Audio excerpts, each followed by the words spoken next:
Oke, melanjutkan video sebelumnya yang sudah dijelaskan oleh Beckett Mewu mengenai bagaimana ciri-ciri komunikasi setiap generasi.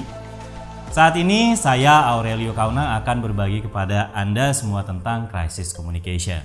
Background saya sebagai seorang PR consultant dan juga pengalaman kerja saya sebagai seorang public relations dari beberapa perusahaan sebelumnya memang membuat kita harus mampu untuk bisa mengatasi isu dan krisis secara baik.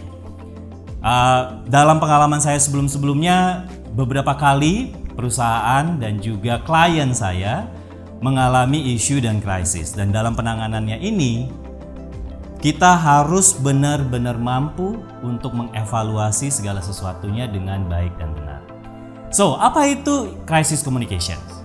Crisis communication adalah proses dialog antara perusahaan dengan publik yang dilakukan dengan tujuan untuk menangani krisis yang sedang dihadapi oleh perusahaan tersebut. Faktor penyebab krisis dalam sebuah perusahaan itu bisa datang dari dalam maupun dari luar.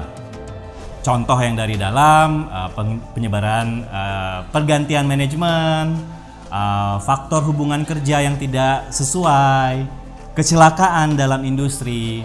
Kalau faktor dari luar kita bisa lihat bencana alam, persaingan bisnis, dan juga persepsi publik terhadap kualitas produk.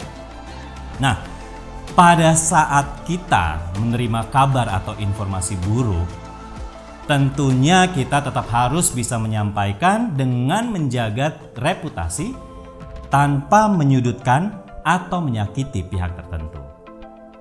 Tindakan yang kita ambil dalam penanganan issues dan krisis itu juga harus sangat berhati-hati karena dalam kondisi ini segalanya bersifat sangat sensitif. Kesalahan kecil bisa berdampak besar terhadap hasilnya nanti. Untuk tingkatan dalam issues dan krisis sendiri ada 4 biasanya dikelompokkan. Low impact, medium impact, medium high, dan juga high impact. Nah, untuk kemampuan crisis communication yang baik pun sangat penting untuk kita pelajari bersama. Ada 4 fungsi dalam crisis communications. Yang pertama, melindungi reputasi, menjaga pandangan publik, meminimalisir efek negatif terhadap organisasi, dan yang terakhir, untuk mengatasi situasi yang sedang darurat. Jadi bagaimana prinsip berkomunikasi saat menghadapi krisis itu dengan baik? Yang pertama, teman-teman harus bisa berbicara sesuai dengan konteks. Jangan muter-muter, jangan ngeles sana sini. Yang berikutnya adalah membawa empati. Kita harus bisa menempatkan diri berada di posisi pihak yang mengalami isu dan krisis tersebut. Yang ketiga, selalu berfokus pada solusi yang terbaik.